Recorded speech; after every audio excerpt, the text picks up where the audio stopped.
Hola, buenos días, buenas tardes a todos. Qué lindo ver tanta gente nerd, me encanta. Todos los años y cada vez más gente, la verdad que está buenísimo. Hoy les voy a contar un poco, te voy a contar un poco sobre calidad de datos. El año pasado empezamos a ver un crecimiento impresionante con respecto a las búsquedas sobre cómo hacer IA o qué es esto de la inteligencia artificial. Desde que OpenAI presentó ChatGPT en 2022, cada vez más gente y roles que son no técnicos y no relacionados con la programación empezaron a interesarse un poco más sobre esto de la inteligencia artificial. ¿Por qué? ¿Cuál fue la genialidad? Tener una interfaz mucho más simple, poder llevar algo que tenía décadas de existencia, como es la inteligencia artificial como disciplina, a algo que parecía muchísimo más accesible y que podíamos llegar a tener simplemente chateándolo. Y eso llevó a un crecimiento, un interés de poder tener este tipo de magia, este tipo de solución en las cosas que hacemos todos los días, en mejorar nuestro trabajo, en poder enfocarnos en ser un poco más creativos y que puedas llevar a lo que haces todos los días un poquito de mejoras, ¿sí? Entonces, en este contexto, durante todo este tiempo, seguramente, como miembro de un equipo de datos, se te acercó un manager y te dijo, tenemos que hacer algo con IA. Ok, bueno, primero frenemos un poco el hype, vas a hablar y le decís, bueno, pero ¿qué querés hacer? ¿Qué es lo que querés mejorar? ¿Qué problema querés resolver? Porque nosotros sabemos que no necesariamente tenemos todas las soluciones con AI para todos los problemas. Quizás la solución sea un producto de software, un algoritmo, quizás puedes implementar algo y después decirle a tu manager, sí, tiene AI, pero lo soluciona igual. Entonces vas a hacer ese camino de empezar a investigar cuál es la necesidad, cuál es la oportunidad y descubrís que efectivamente se puede llegar a hacer quizás un modelo de forecasting para poder empezar a trabajar con una solución con AI. Ok, le decís, bueno, avancemos, se puede llegar a hacer una solución con AI. Vamos a ver cómo son tus datos, con qué vamos a trabajar. Y te encontrás con esto. Y empezás a sentir como un dolor real, físico, ¿no? Ok, voy a tener que trabajar con esto. Este es un ejemplo real tomado de uno de los proyectos en los que trabajamos. Y bueno, ok, respiramos profundo y empezamos a pensar, vamos a tener que hacer algo con la calidad de estos datos para realmente tener un resultado útil, un resultado que cumpla con las expectativas. Porque hay mucho hype puesto, ¿no? Como que se espera muchísimo de la AI que nos resuelva la vida. Y tenemos que empezar a trabajar con esto. Bueno, agarramos el set de datos, empezamos a analizarlo y tenemos diferentes formas de atacar esto. Lo primero que tenés que tener en cuenta es que diferentes personas dentro de tu empresa o dentro de tu organización van a tener distintas expectativas sobre los datos. Van a esperar diferentes condiciones, van a tener diferentes reglas para poder cumplir con respecto al mismo dato quizás. Y estas reglas o estas expectativas no solamente van a venir sobre el contenido del dato, sobre los valores posibles, sino que también pueden venir relacionadas con requerimientos de forma, de tecnología, de tiempo. ¿Cuándo necesitas los datos? Quizás Lucas de ventas necesite el 100% de los datos del teléfono o el email de contacto de un prospect porque tiene que hacer las llamadas o contactarlos todos los días. No puede tolerar un solo dato que le falte. Pero quizás para Pablo de soporte o para Agustín los requerimientos sean distintos sobre el mismo dato. Pueda tolerar mayor cantidad de datos faltantes o pueda esperar la disponibilidad de ese reporte quizás un mes porque es un reporte mensual. Entonces, para cada uno de ellos vamos a tener distintas expectativas sobre esos valores, sobre esas reglas y también sobre la tecnología. Una vez que identificaste estas reglas y estas condiciones, tenés diferentes formas de asegurar esa calidad de los datos. La primera es algo que mencionaba Pablo hace un ratito, trabajar en la limpieza de los datos. Un one shot. Agarramos este set de datos, te equipás con tus herramientas de todos los días, tu Python, tu SQL, quizás alguna librería de análisis, de tratamiento de datos, y empezás a trabajar. Limpias los valores nulos, trabajas con los duplicados, tomas decisiones y te va a llevar horas de trabajo llegar a tener ese dataset bonito, perfectito, lindo y listo para pasar al siguiente paso. ¿Cuáles son las ventajas de hacer la limpieza de datos de esta forma manual? Es que lo vas a poder hacer bien a medida, bien perfecto, vas a poder invertir ese tiempo y conseguir un resultado muy bueno. ¿Cuáles son las desventajas? Horas de trabajo que te va a llevar a realizar este proceso de forma totalmente manual, ¿sí? Y es algo que no vamos a poder automatizar en su repetición. Si tenemos que trabajar con otro set de datos, nuevamente vas a tener que pasar por el proceso de limpieza y quizás sea algo que lleve mucho tiempo y los datos hasta pueden llegar a cambiar mientras estás trabajando. O se agregan nuevos y tenemos que volver a empezar.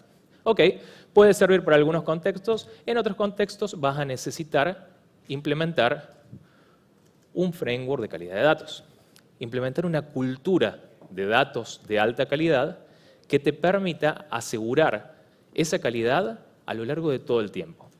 Y acá es una cosa que es muy importante, es que sepas que la calidad de los datos no es algo que podés inyectar al final. Yo no puedo agarrar un dato defectuoso y al final corregirlo y esperar que eso se mantenga a lo largo del tiempo. La calidad de los datos es algo que tiene que estar integrada en el proceso durante todas las actividades con las cuales trabajamos. Y además, es muy importante que colaboren todas las personas. Todos estos involucrados que veíamos antes, que definen sus expectativas, que tienen algunos requerimientos, tienen condiciones y conocen sus datos, también tienen que participar, y no solamente los roles técnicos. Ahora te voy a contar una forma de implementar un framework de calidad de datos muy simple, que consta de solo 4 pasos. El primero es descubrir, conocer, asegurar y finalmente monitorear la calidad de tus datos. Este framework es iterativo y es incremental. Es iterativo y es incremental, ¿por qué? Porque la calidad de datos no es un proyecto que empieza un día y termina y vas a tener los datos asegurados para el resto de tus días. Los datos cambian, los requerimientos cambian, tenemos disponibilidad de nuevas fuentes de datos, tenemos expectativas que se van modificando de estas personas y finalmente vamos a necesitar ir de a poco. Entonces vamos a armar un ciclo que vamos a ir repitiendo y lo vas a orientar y priorizar en base al concepto de criticidad. ¿Cuáles son los datos más críticos para tu organización? El primer paso es descubrir los datos. Descubrir cuáles son todos esos datos que tu empresa tiene y que están disponibles. Y esto quizás pueda sonar algo trivial, algo simple. Sí, yo conozco cuáles son los datos que están dando vuelta, tengo acceso a la base de datos, al warehouse. Pero te sorprendería la cantidad de datos que se trabajan fuera del conocimiento del área de datos en cada una de las áreas de negocio de la organización. Todos esos Excels que andan dando vuelta, todos esos archivitos de PowerPoint, PDFs, documentos compartidos, todo eso escapa al ámbito del gobierno de los datos y está siendo trabajado por las áreas porque les aporta valor. Entonces, ese primer paso va a ser identificar todos los datos disponibles en cada una de las áreas. Y adivina qué, eso va a involucrar que hables con las diferentes áreas. Vamos a tener que trabajar con cada uno de los representantes de las demás áreas de negocio para preguntarles cuáles son los procesos que llevan a cabo, con qué datos trabajan, en qué formato los tienen y qué esperan de ellos. Entonces, el objetivo de este primer paso es hacer ese relevamiento inicial. Y la herramienta ideal donde vas a poder volcar todo el conocimiento sobre estos diferentes ítems de datos va a ser un catálogo de datos, que viene a ser una biblioteca con todos los datos disponibles, dónde los puedo encontrar, cuáles son los roles involucrados y demás. Paso número 2, conocer esos datos en profundidad. Acá es donde vas a unir el conocimiento del negocio, la lógica de negocio, a cada uno de estos datos en particular. Entonces ya los tenemos identificados. Sabes dónde los podés encontrar, cuál es el soporte tecnológico, en qué áreas se encuentran. Bueno, ahora vamos a empezar a enriquecer todo esto con conocimiento, con reglas de negocio, con vinculaciones a definiciones de métricas, a definiciones de conceptos de negocio. Y vas a empezar a definir, agrupar dominios, etiquetar datos. Una herramienta muy útil también en este paso es el Data Lineage. El Data Lineage te va a dar las relaciones desde la captura del dato, su tratamiento y finalmente su explotación, que puede llegar a ser una herramienta de BI, como puede llegar a ser también un Data Product o puede ser el entrenamiento de un modelo de inteligencia artificial. El Data Lineage también te va a permitir identificar a todas estas personas que están en el medio, desde la captura, desde el tratamiento, ingenieros, managers que sean usuarios de un reporte, consumidores, quizás un head, un C-level que esté viendo un dashboard. Y en base a todo ese conocimiento vas a poder identificar la criticidad. ¿Cuán importante es este dato para tu negocio? Claramente, si estamos viendo un dashboard del C-level, lo vamos a identificar como hipercrítico porque si se llega a romper o tiene un dato mal, imagínense que puede llegar a rodar cabezas. Entonces, estos van a ser los primeros candidatos, los críticos, a poder pasar a hacer aseguramiento de calidad. Y acá todas estas personas y estos roles que identificaste relacionados con los datos son los que te van a dar esas reglas, esas condiciones que se tienen que cumplir y que vas a implementar en un conjunto de validaciones automatizadas. Y estas validaciones quizás tengan un umbral, como habíamos hablado antes, sobre valores o tolerancias que pueden tener diferentes actores. Van a tener también expectativas involucradas y finalmente van a ser ejecutadas a lo largo del tiempo, automáticamente, para garantizar que esos datos siempre se encuentren en las condiciones que esperás. Una vez que implementaste estas validaciones, las vas a monitorear a lo largo del tiempo. Cuando falle una validación, vamos a generar una alerta. Vas a informarle al equipo de datos rápidamente sobre el estado de resolución, sobre las condiciones en las que sucedió, para poder desatar este proceso de corrección, la remediación. ¿Qué vamos a hacer cuando un dato ingrese mal? Tenemos que tener claro cómo lo vamos a corregir, quién va a ser el involucrado, quién va a ser el responsable o quién te va a poder dar la información para poder llevar un proceso de corrección y de visibilidad. Las personas que usen ese dato, que usen ese reporte, que consuman ese tablero, tienen que saber en ese momento que los datos no son confiables. ¿Por qué? Porque en el momento en el que tu manager encuentre un dato mal o una métrica mal en su tablero, va a explotar. Se cayeron las métricas, se cayeron las ventas. ¿Qué pasó? Ok, damos visibilidad. Además, vamos a hacer seguimiento de algunos indicadores claves con respecto a la calidad de datos para poder mostrar a las demás áreas de negocio cuál es el avance de las iniciativas, cómo vamos con la calidad. Y ahí es un punto clave, necesitas tener esos aliados. Cada una de estas áreas del negocio que no son técnicas tienen que involucrarse, tienen que formar parte de la calidad, tienen que reconocer ese valor.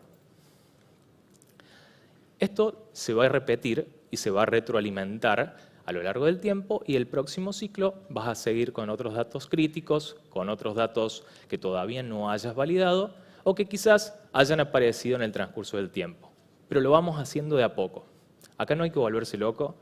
La calidad de datos no es una cosa que vamos a poder resolver en un par de meses, en un proyecto, sino que vamos a ir dando pequeños pasos, vamos a ir avanzando sobre los datos de nuestra organización para lograr implementar esta rueda lo más flexible posible y lo más integrada con el resto del negocio.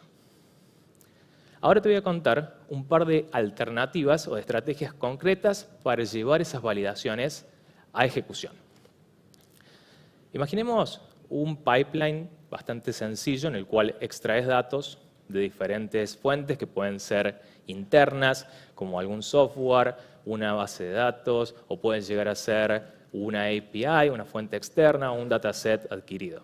Eso se trabaja, se transforma y finalmente se interpreta y se explota en alguna área de analítica o en algún área de AI. La primera forma de implementar estas validaciones es en un método embebido. Ir al código de nuestras transformaciones y ahí programar estas validaciones. Utilizar alguna librería, utilizar Python, SQL básico o quizás alguna librería open source como Great Expectations, como Soda o PyDQ, para transformar todo ese conocimiento, esas reglas, esas condiciones que te pasaron todos estos involucrados, a código que verifique esos datos y que finalmente genere una alerta en el momento en el que encuentre algo que no se encuentra dentro de los rangos normales. ¿Cuáles son las ventajas de este método? Es re fácil de implementar. O sea, ya tenés tu código de tus ETLs y vas a ir directamente a modificarlos y agregar las condiciones, agregar los chequeos. Algo similar a lo que harías en software como un unit testing. ¿Cuál es la desventaja? Está muy acoplado a las transformaciones y finalmente se tiene que programar, se tiene que codificar. Entonces requiere conocimientos específicos sobre el lenguaje con el que están implementadas las transformaciones y quién lo va a terminar haciendo, un rol técnico, un ingeniero. Y ahí vas a agregar una capa más. ¿Por qué? Porque el que tiene el conocimiento del negocio es un rol no técnico, puede llegar a ser un manager de marketing que vas a tener que traducir en lenguaje de código e integrar ese proceso de desarrollo. Y quizás esa modificación en el pipeline puede llevar días o semanas hasta que consigue los merge requests y los approvals necesarios para entrar a producción. Otra alternativa es utilizar un método no invasivo. Acá vas a tener una plataforma que funcione arriba de tu stack de tecnología y que se conecte en los diferentes puntos del pipeline para ejecutar las validaciones en las fuentes, si está disponible, en los procesos de transformación, en el warehouse y quizás hasta en las mismas herramientas de BI. ¿Cuál es la ventaja de utilizar estos métodos no intrusivos? Lo primero es que generalmente son muy fáciles de utilizar para roles no técnicos, no requieren conocimientos de programación. Entonces, un representante o un responsable de los datos va a poder efectivamente codificar o obtener visibilidad sobre esas validaciones sin tener que necesitar un rol intermedio que le haga de traducción. A roles técnicos de datos les va a liberar horas de desarrollo, va a ser mucho más fácil. ¿Cuál es la desventaja? Al no poder programar específicamente esas validaciones en los ETLs, perdemos un poco de customización, perdemos profundidad. Mejor combinación, un poco y un poco. Podemos tener algunas validaciones llevadas a cabo con un método directo en el pipeline y quizás otras llevadas adelante por una plataforma que funcione arriba de nuestro stack.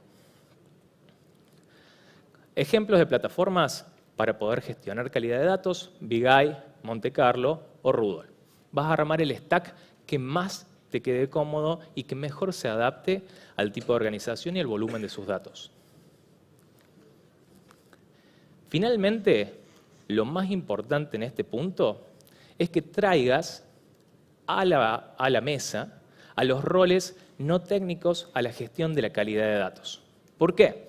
Porque en el punto en el que solamente restringimos aseguramiento de calidad a roles que son técnicos, perdemos muchísima participación del lado de negocio, terminamos implementando un montón de validaciones que solamente se restringen al equipo de ingeniería y todo el conocimiento del negocio queda separado, no tenemos integración, ¿sí?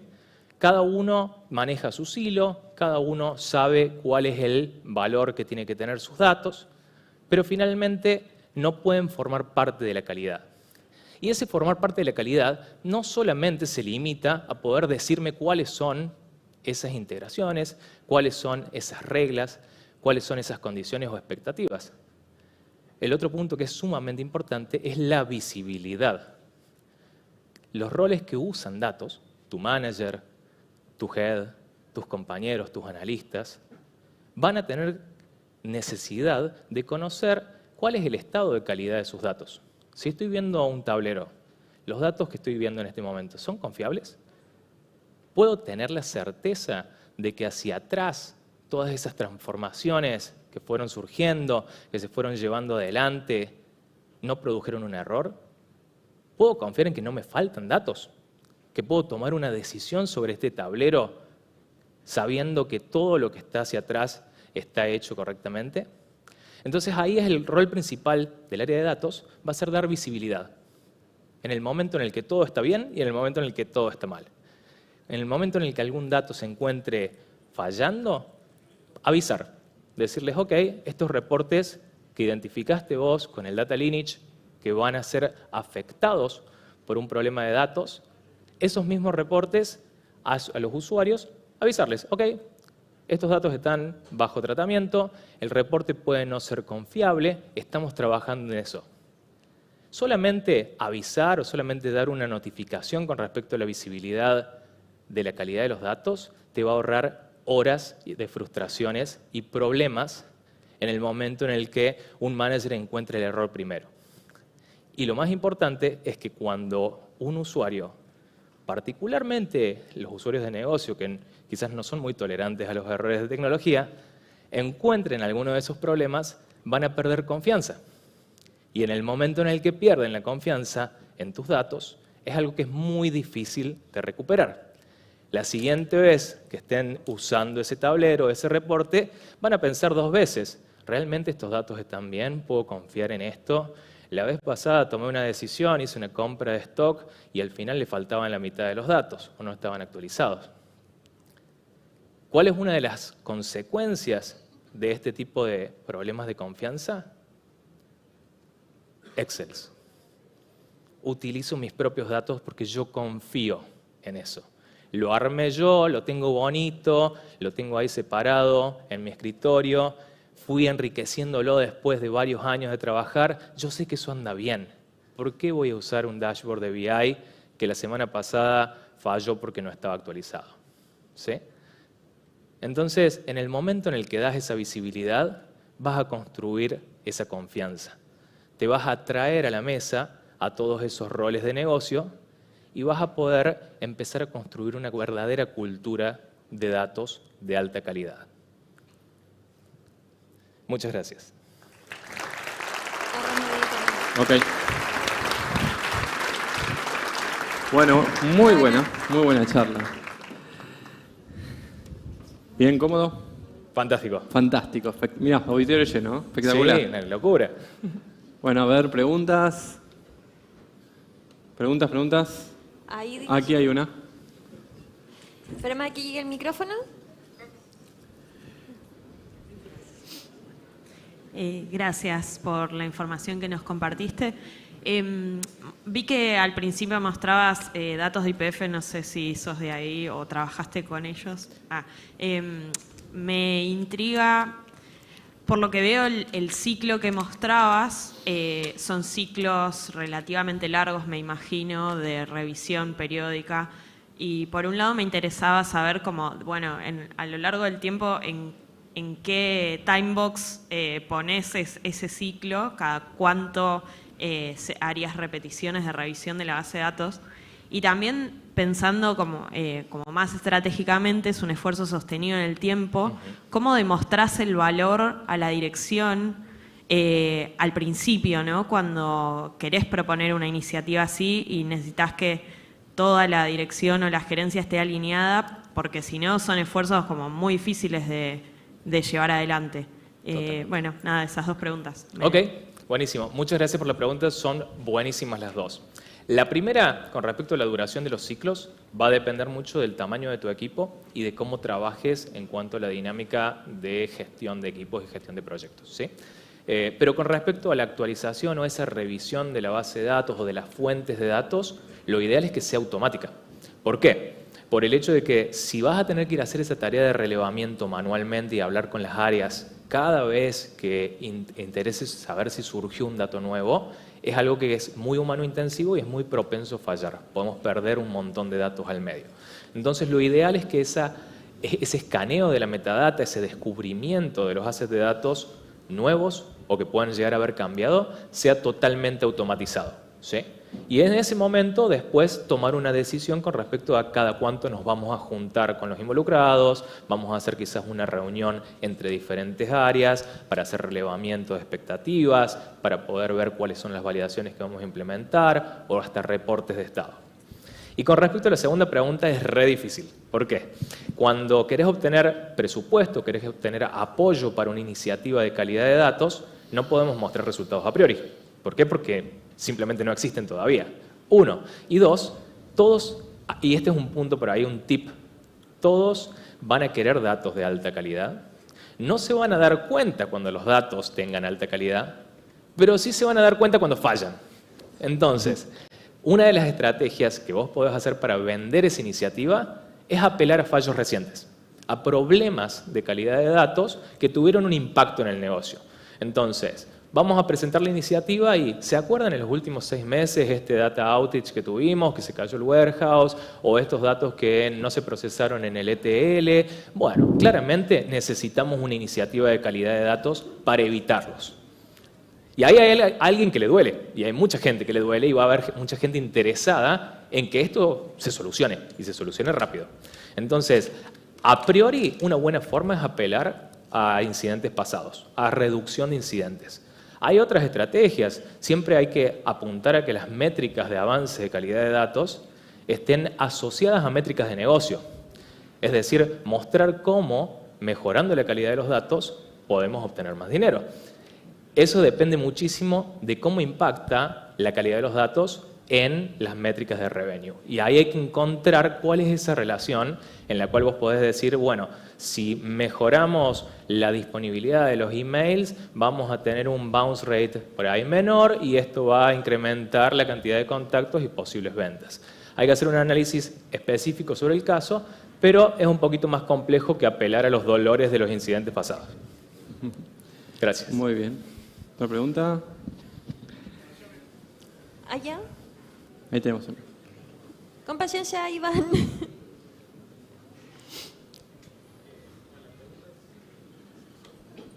Acércate el micrófono. La repetimos, Ojalá si no. dentro del micrófono. Si no, ahí va el otro micrófono. Ahí está. Ahí va acá. Reinicié. Clásico. No, lo que te quería preguntar es ¿con qué criterios definen qué clase de métricas se van a utilizar para gestionar la calidad de los datos? Porque justamente está el tema este que el que es del negocio no necesariamente entiende con qué precisión se hacen o por qué esa precisión o por qué se usa un criterio u otro no. O sea, porque hay una cuestión ahí tanto técnica como no técnica. Por eso es la pregunta. Perfecto. Tema métricas es bastante complejo. Hay algunas métricas que te van a servir a vos internamente para poder hacer seguimiento de la evolución de tu estrategia de calidad de datos, ¿sí? Métricas técnicas relacionadas quizás con consistencia, con completitud, cosas que van a tener sentido para vos a nivel de área técnica, a nivel de área de ingeniería, pero que quizás para los no técnicos o para los roles de negocio no les represente mucho, no les repercuta mucho. Ahí es donde vamos a apuntar a las métricas de negocio, lo que hablábamos recién, descubrir cuáles son en su área, en su dominio, esas métricas de negocio con las cuales ellos analizan su éxito y ver cuál es la correlación con la calidad de los datos. Entonces, en el momento en el que vos le demostrás que existe una relación que quizás no va a ser directa, sino que quizás va a estar modificada por otro tipo de factores, pero va a existir entre la calidad de esos datos con los que ellos trabajan y los resultados de la métrica que les interesa para mostrar avance, ahí es donde los conseguís como aliados. ¿Por qué? Porque les explicás cuál es la importancia de los datos para su propio trabajo. Y además los traes a tu propia iniciativa de calidad de datos, porque también van a tener interés en mejorar esa métrica. Y ahí es donde van a tener quizás un poquito más de ojo a la hora de cargar el nombre del cliente en el input o a la hora de verificar un reporte. Entonces es demostrar la relación que existe, pero es difícil, de esa métrica que a ellos les interesa con la calidad de los datos. Muy buena. ¿Te parece si revisamos una de las de Soft? Sí, hay una muy buena que es ¿qué keywords tiene que googlear alguien que quiere empezar a estudiar estos temas? ¿Qué le recomendás como ese primer paso? Buenísimo. Lo primero, data quality, ¿sí? Buscar en Google data quality, pueden buscar librerías, hay muchas librerías open source dando vuelta para poder arrancar, que pueden implementar en sus mismos pipelines y con Python para poder empezar a trabajar con eso. Y desde ahí pueden buscar y llevarse un poco más hacia data observability, un poco más técnico, más relacionado con los aspectos por ahí de la data hacia los roles de ingeniería. Perfecto. Acá nos preguntan, ¿cada cuánto tiempo hay que revisar los datos? Y que hablaste de KPIs de calidad de datos, ¿cuáles son los más comunes? Ok, buenísimo. ¿Cada cuánto? Bueno, lo mismo que hablábamos hace un rato. El equipo va a armar una frecuencia de iteraciones que les sea útil, ¿sí? Y también depende mucho de cada cuánto podemos integrar o cómo podemos integrar a esos roles de negocio. Quizás no los disponemos una vez por semana para traerlos a la habitación y preguntarles cuáles son tus expectativas. Quizás la reunión sea biweekly o una vez por mes. Entonces, en base a eso vamos a construir esa frecuencia que nos va a servir. Y respecto a los KPIs de calidad de datos, lo que charlábamos recién, con respecto a los más importantes para mostrar a negocio, métricas de negocio por áreas, ¿sí? Cómo impactan, elegimos una, demostramos el valor y trabajamos con eso. Buenísimo. Súper bien. Ahí ¿Pregunta tenemos público? una preguntita. Buenas. Es un poco amplio lo que te quiero preguntar porque quiero entender más que nada tu opinión o tu punto de vista. Pero recién mencionaste el tema de la confianza. Por ahí cuando un desarrollador se equivoca 2 veces, la confianza muere. Pero también muchas veces pasa que el C-Level o el cliente te pide métricas que uno desde el vamos sabe que son media fantasmas esas métricas.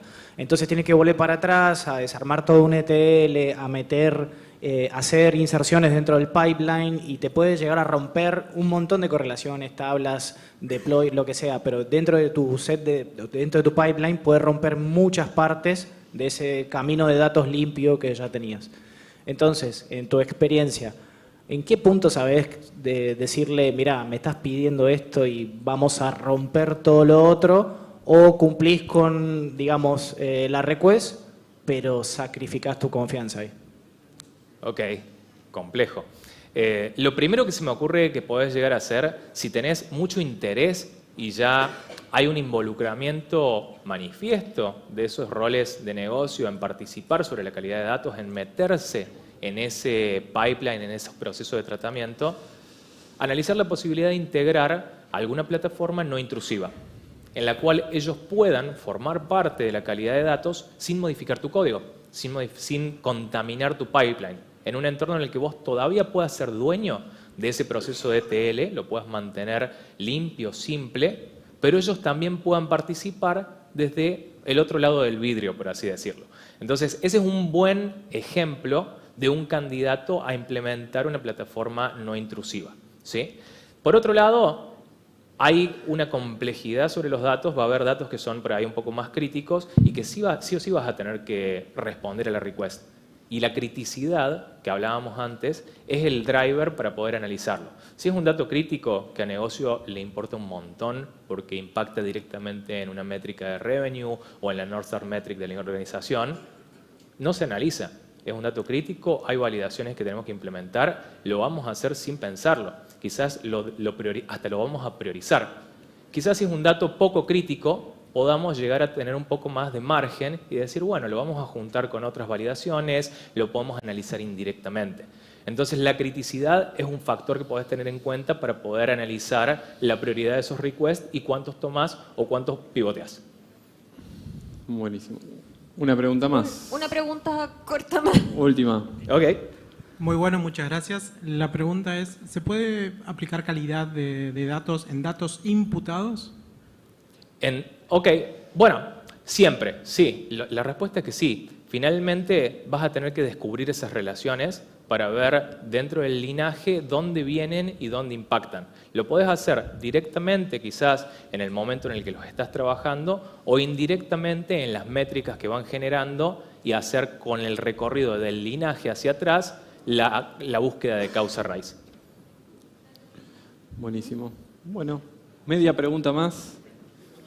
Cortita. Ahí van. Justo quedó en el medio. Sí.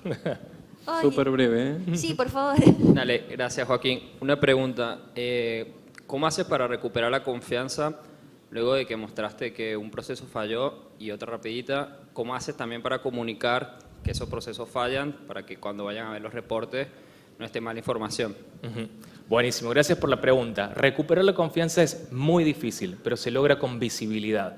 Desde el momento en el que vos tomás una acción proactiva con respecto a la calidad de los datos, poder indicarles, estos datos están chequeados, quizás un batch en el mismo reporte de decirles todo el upstream de tu lineage está validado y está pasando, podés confiar. Ese es el primer paso para recuperar la confianza. Comunicación, segundo paso para recuperar la confianza. Hablar, preguntarle cuáles son sus expectativas, tenerlas en cuenta y traerlo. Una plataforma no intrusiva, excelente. Bien. La segunda pregunta no recuerdo, pero creo que está más o menos relacionada. Muy bueno. Bueno, muy bueno. un aplauso entonces, por Sí. favor. Gracias.